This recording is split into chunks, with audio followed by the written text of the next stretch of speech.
ازيكم يا حبايبي الحلوين؟ وحشتوني كتير قوي، وحشتوني كتير جدا.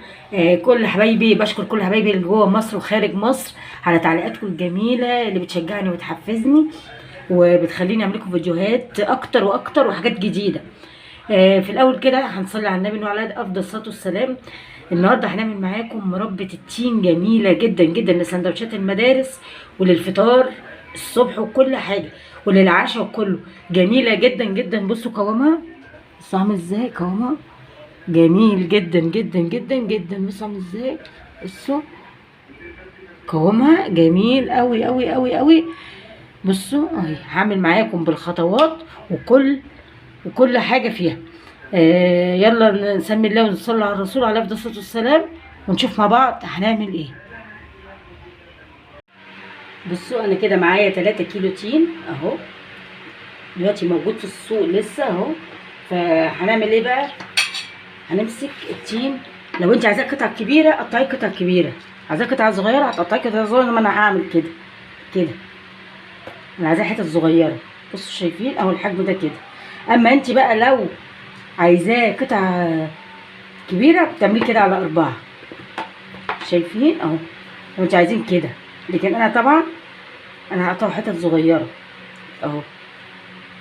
شايفين اهو كده.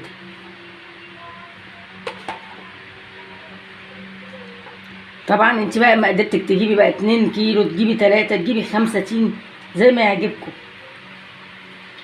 دول ما شاء الله 3 كيلو انا عاملاهم، هعملهم مربى. بصوا اهو، على فكره انا عامله مربى الفراوله معاكم قبل كده في القناه، وهسيب لكم اللينك في صندوق الوصف تحت، وانزلوا اتفرجوا على مربى الفراوله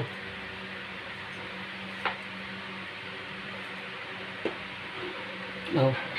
انا بقى بقطع الكميه بالطريقه دي وبرجع لكم تاني. بصوا انا قطعتهم اهو بعد ما نضفتهم، رسوا مثلا على ممكن على 2 كيلو ونص اهو. شايفين الكميه دي؟ انا هحط عليها الكوبايه السكر دي كوبايه سكر، اقل يعني ربع كيلو وشويه. انا بالنسبه لي انا هحط كده بس، لان التين من الحاجات المسكره يا جماعه، خلي بالكم من السكر. عايزه انت زياده تكتري براحتك، بتحبي الحاجه مسكره قوي كتري. انا بالنسبه لي انا هحط كوبايه السكر دي على الكميه دي اهي، وهنقلبها كده مع بعض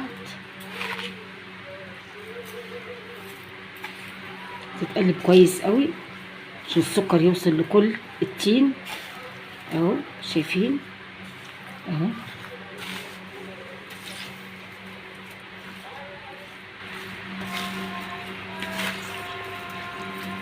شايفين اهو. انا قلبته كويس جدا زي ما قلت لكم. انتوا عايزين تحطوا سكر كتروا، دي بحاجه بتاعتكم انتوا. انا بالنسبه لي حطيت كوبايه ربع كيلو وشويه، يعني حجم الكوبايه دي اهي. عايزين تحطوا تكتروا انتوا بقى كتروا، انا بالنسبه لي حطيت كده بس. وطبعا كل ما تزودي بتضاعفي الكميه اللي انا يعني بتقللي في الكميه اهو. شايفين دلوقتي بقى هنعمل ايه بقى؟ هنغطيه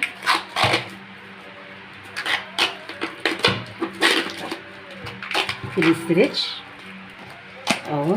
شايفين وانا بلف اهو في الاسترتش كده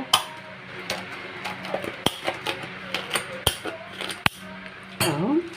شايفين بصوا، شايفين انا لفيته اهو. لو انت هتسيبيه، لو انت عايزه تعمليه على طول هتسيبيه 6 ساعات.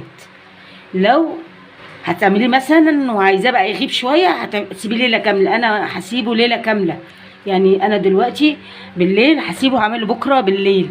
بصوا اهو، شايفين هسيبه ليله كامله اهو. هينزل العسل بتاعه بتاع التين، وهنشوف طبعا بعد ما اسيبه ليله كامله هشوف هعمل. لو انت عايزاه سريع هتعملي 6 ساعات، هتسيبيه 6 ساعات. واهم حاجه تلفيه بالاسترتش كده وتشيليه في التلاجة اهو. ولما يقعد بقى ليله كامله هنشوف مع بعض هنعمله ازاي. بصوا اهو، سبته ليله كامله، سبته 24 ساعه بالظبط اهو.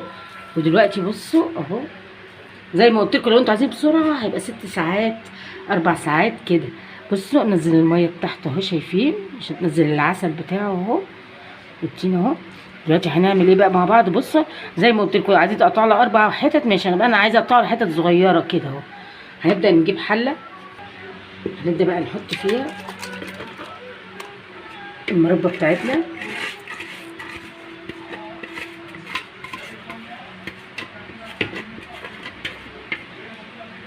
نقلبها كويس كده السكر كله مع بعضه كده اهو. هنحطه على النار وهنشوف مع بعض اهو. شايفين انا حطيتها على نار متوسطه في الاول كده، بنعلي عليها نشيل الريم ده علشان نحافظه على صلاحيه المربى بتاعتنا اهي. اهم حاجه عشان ما يبوظهاش، عشان تقعد معانا اكتر وقت ممكن اهو. اي رغاوي من دي او ريم بتشيليها اهو، تفضلي بتشيليها الاول بتحطيها على نار عاليه اهي. نشيل الريم ده احنا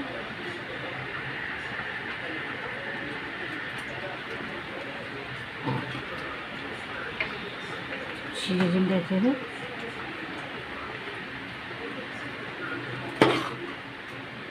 هو كده كل ما تحطيه على نار عاليه بيطلع منه الريم ده، هنرموه احنا عشان انتك تحافظي عليه. شايفين انا وطيت بقى عليه اهو. بس في الخطوه دي بقى هنحط ليمونه كامله اهي.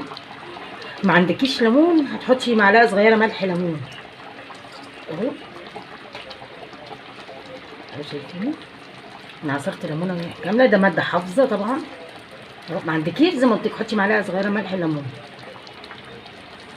هنقلبها كويس اهو. وهنبدا نحط ايه معانا؟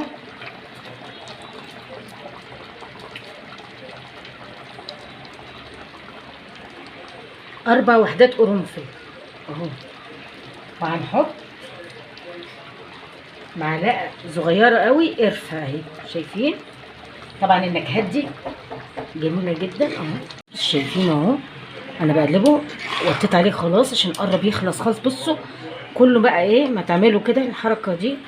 بصوا شايفين، بصوا ما قربوش على بعض ازاي. شايفين يبقى كده المربى قربت تخلص خلاص اهو اهو. بصوا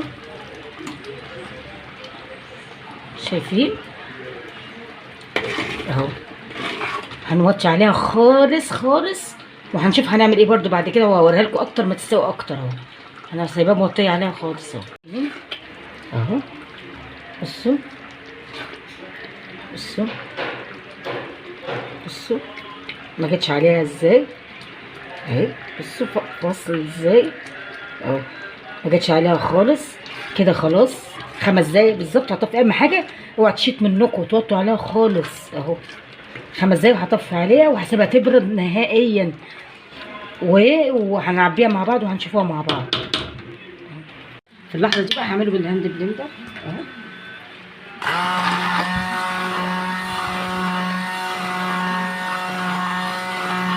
انا مش هنعمه قوي يعني.